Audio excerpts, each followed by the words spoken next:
kahit pa paano makagaan po ng loob sa iyo.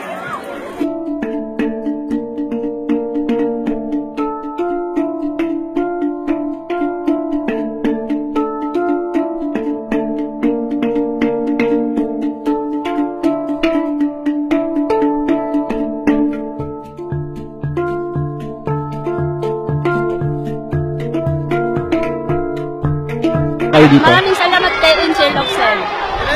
At sa lahat ng bumubuo dito na nagbigay sa amin. Sobrang laki po ng pasalamat po namin na may tumutulong sa amin kahit anong nangyari sa lugar namin. May tumutulong po pa rin sa amin.